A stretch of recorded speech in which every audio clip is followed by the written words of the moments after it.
একই ভিডিওতে আজকে আপনাদের জন্য থাকছে সুজির ২ রকমের পিঠা রেসিপি। হ্যালো এভরিওয়ান, আসসালামু আলাইকুম। Welcome back to my channel. সুজি দিয়ে আজকে আপনাদেরকে তৈরি করে দেখাবো সুজির রস বড়া পিঠা এবং সুজির বড়া পিঠা। খুবই মজাদার। চলুন রেসিপিগুলা দেখে আসি। প্রথমেই আপনাদেরকে তৈরি করে দেখাচ্ছি সুজির রস বড়া পিঠা, যেটা কিন্তু খেতে খুবই মজার। তো চলুন রেসিপিটা দেখে আসি। তো আমি কনডেন্স মিল্ক ইউজ করব। আপনারা চাইলে কিন্তু চিনিও ইউজ করতে পারেন। তো প্রথমেই সেটাকে ওপেন করে নিচ্ছি। চুলাতে একটা পাতিল বসিয়ে দিলাম। এখন এর মধ্যে পরিমাণ মতো দিয়ে দিব মিল্ক। আপনারা চাইলে কিন্তু গুঁড়া দুধ দিয়েও বানাতে পারেন। তো আমি আজকে গুঁড়া দুধ দিয়ে করতেছি না। তো পরিমাণ মতো মিল্ক নিয়ে নিলাম, যতটুকু প্রয়োজন আর কি। সামান্য একটু লবণ দিয়ে দিলাম। মিষ্টি জিনিসে লবণ দিলে স্বাদটা আরো বেড়ে যায়। এরপর এখন আমি দিয়ে দিব কনডেন্স মিল্ক।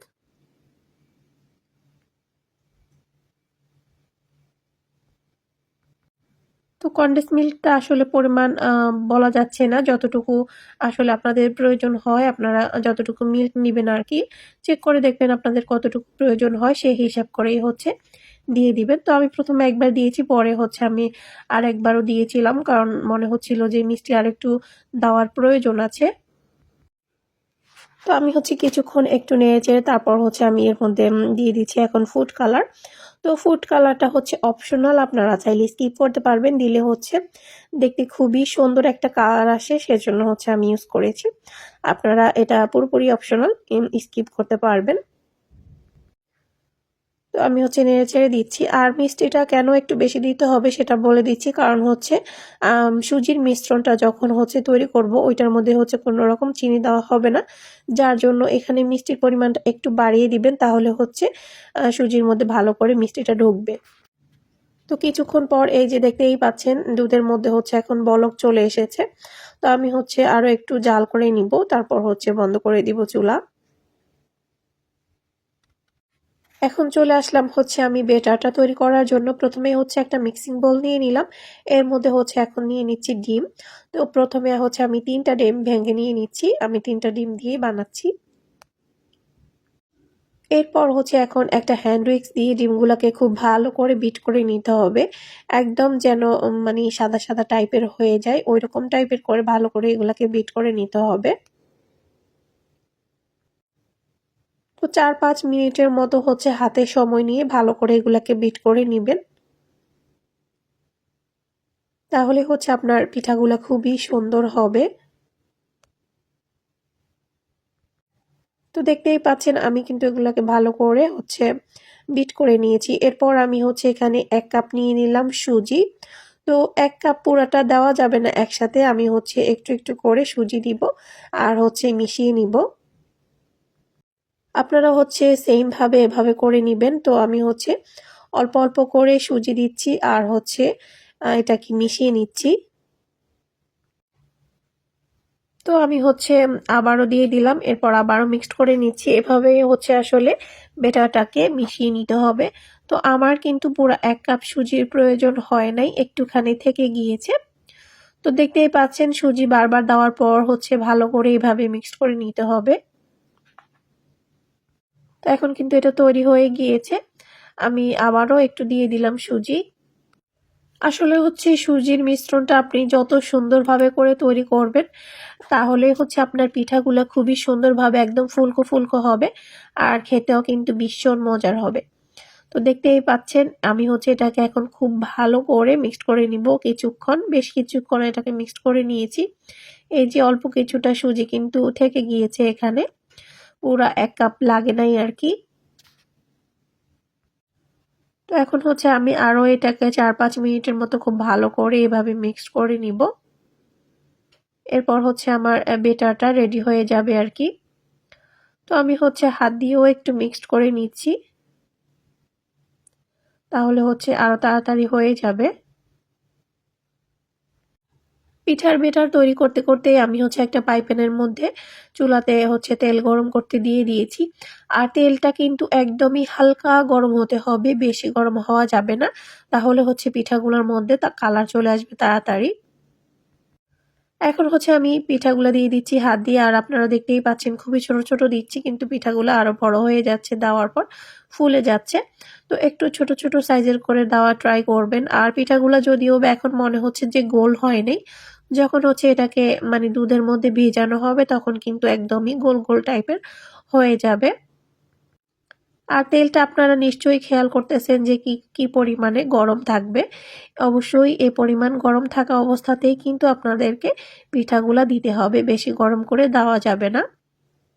তো এখন হচ্ছে আমি পিঠাগুলাকে উল্টিয়ে দিচ্ছি, আর দেখতেই পাচ্ছেন এখন কিন্তু প্রায় অনেকটাই কিন্তু গোল, গোল দেখাচ্ছে।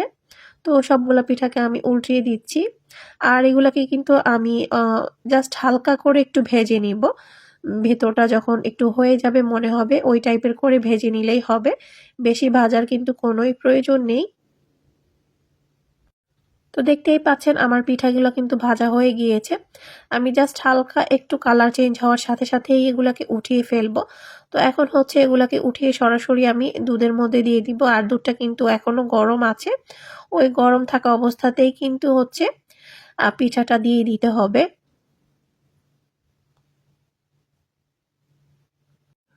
তো আমি হচ্ছে সবগুলা পিঠাকে উঠিয়ে দুধের মধ্যে দিয়ে দিচ্ছি।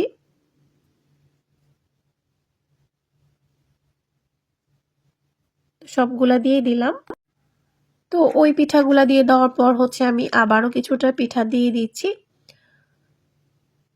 তো সেম ভাবে হচ্ছে আমি তেলটাকে একটু ঠান্ডা করে নিয়েছিলাম, তারপর হচ্ছে আবার পিঠাগুলা দিচ্ছি। নয়তোবা তেলটা বেশি গরম হলে আবার পিঠাগুলা কালার চলে আসবে। তো পিঠাগুলাতে আসলে হচ্ছে বেশি কালার আনা যাবে না আরকি। তো আমি সেম ভাবে এই পিঠাগুলাও দিয়ে দিলাম। তো কিছুক্ষণ পর হচ্ছে আবার উল্টিয়ে দিচ্ছি সবগুলা পিঠা। তো এইভাবে হচ্ছে আবার সেম ভাবে এগুলাকে আমি দুধের শিরাতে দিয়ে দিব। আর আপনারা অবশ্যই আমার রেসিপিটা ফলো করে একবার হলেও বানিয়ে দেখবেন। আপনারা খুবই ভালো লাগবে আমি আশা করি এই পিঠার রেসিপিটা আপনাদের কাছে। তো সবগুলা পিঠাকে হচ্ছে আমি এখন উল্টিয়ে দিলাম।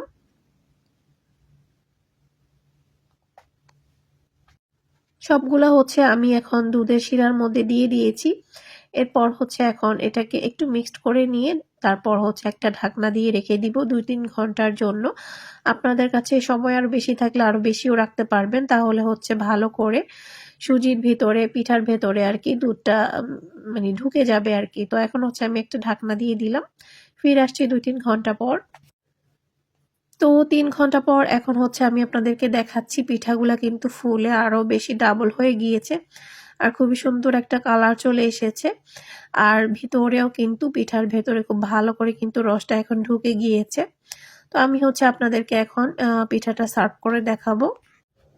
তো এখন হচ্ছে আমি পিঠাগুলাকে সার্ভ করে নিতেছি একটা বাটির মধ্যে। আর দেখতেই পাচ্ছেন পিঠাগুলা কতটা লোভনীয় লাগতেছে। তো খেতে কিন্তু পিঠাগুলা দারুণ মজার হয়েছিল। তো আমি হচ্ছে এখন উপর দিয়ে কিছু ড্রাই গোলাপের পাপড়ি দিয়ে দিচ্ছি জাস্ট ডেকোরেশনের জন্য।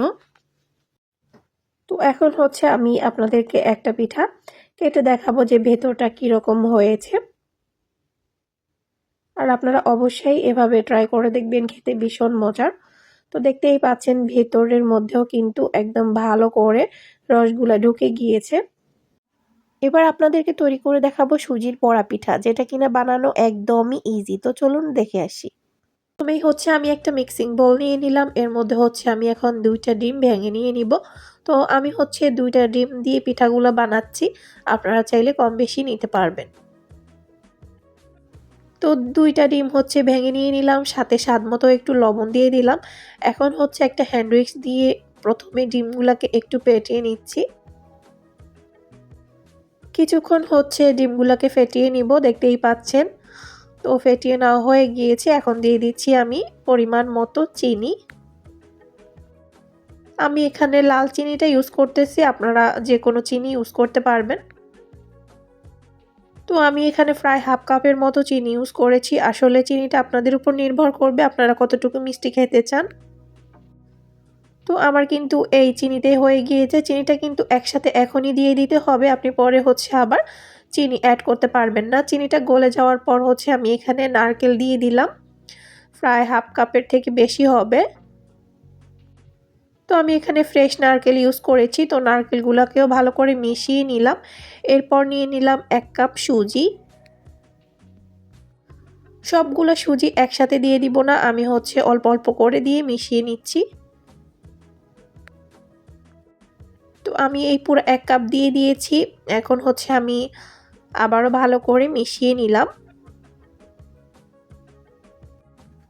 তো 1 কাপ সুজিতে হবে না, এইজন্য হচ্ছে আমি আরও হাফ কাপও ইউজ করেছি। যেহেতু 2টা ডিম বড় ছিল, তারপর হচ্ছে চিনি দেওয়ার পর কিন্তু আরও বেড়ে যায়। সেজন্য হচ্ছে আমি এখানে মোট 1.5 কাপ সুজি ইউজ করেছি 2টা ডিমের জন্য। তো আমি হচ্ছে এই হাফ কাপও দিয়ে দিলাম। এখন ভালো করে মিশিয়ে নিচ্ছি। আপনাদের যদি ডিমের সাইজ ছোট থাকে সেক্ষেত্রে হচ্ছে আপনাদের হাফ কাপ মানে 1.5 কাপ থেকে আরও কম লাগতে পারে। তো এখন দেখতেই পাচ্ছেন, এখন কিন্তু বেটারটা ভালো করে আমি একটু হাত দিয়ে ফেটিয়ে নিচ্ছি। আর পিঠার জন্য কিন্তু পারফেক্টভাবে রেডি হয়ে গিয়েছে বেটারটা। এখন চলে যাব এগুলাকে আমি ভাজতে। চুলায় একটা ফ্যানের মধ্যে হচ্ছে আমি পরিমাণ মতো তেল দিয়ে দিলাম। তো চেক করে নিয়েছি তেলটা কিন্তু গরম হয়েছে। এখন হচ্ছে আমি ছোট ছোট বলের মতো করে দিয়ে দিচ্ছি পিঠাগুলাকে। আপনারা গোল করেও দিতে পারেন, চ্যাপ্টা করেও দিতে পারেন, আপনাদের খুশি। তো যেহেতু এটা বড়া পিঠা আসলে গোল গোল হয়, তো এজন্য হচ্ছে আমি গোল গোল করে দিচ্ছি। এই পিঠাটা বানাতে খুবই ইজি, একদম কম সময় লাগে। আপনারা হচ্ছে গেস্ট আসলে বসায় রাখি কিন্তু এই পিঠা বানিয়ে নিতে পারবেন, আর খেতেও কিন্তু ভীষণ মজা। তো প্রথমেই হচ্ছে আমি সবগুলা দিয়ে দিচ্ছি, এরপর হচ্ছে এগুলোকে উল্টিয়ে পাল্টিয়ে ভেজে নিব। কিছুক্ষণ পর এখন হচ্ছে আমি পিঠাগুলাকে উল্টিয়ে দিচ্ছি। তো একটা পাশ অল্প একটু কালার আসছে। আর এই পিঠাটা হতেও কিন্তু একদমই কম টাইম লাগে। জাস্ট হচ্ছে আপনি একটা কালার আসা পর্যন্ত এটাকে কুক করতে হবে, আর এটা খুব তাড়াতাড়ি কিন্তু কুক হয়ে যায়। তো সবগুলা পিঠাকে হচ্ছে আমি উল্টিয়ে দিয়েছি। তো এই যে আমার পিঠাগুলা কিন্তু এখন ভাজা হয়ে গিয়েছে। আমি হচ্ছে এই পিঠাগুলা এখন উঠিয়ে নিব। তো এরপর হচ্ছে আমি আবারও পিঠা দিয়ে দিব ভাজার জন্য। তো এই সবগুলাকে হচ্ছে এখন উঠিয়ে নিয়েছি। তো ওই পিঠাগুলো সবগুলাকে উঠিয়ে নিলাম। এখন হচ্ছে আমি আবারও দিয়ে দিচ্ছি সেম ভাবে পিঠাগুলাকে ভাজার জন্য।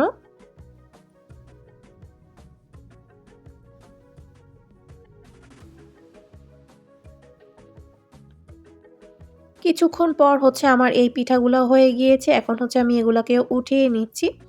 তো ফিরে আসছি আমি সবগুলা পিঠা ভেজে নেওয়ার পরে।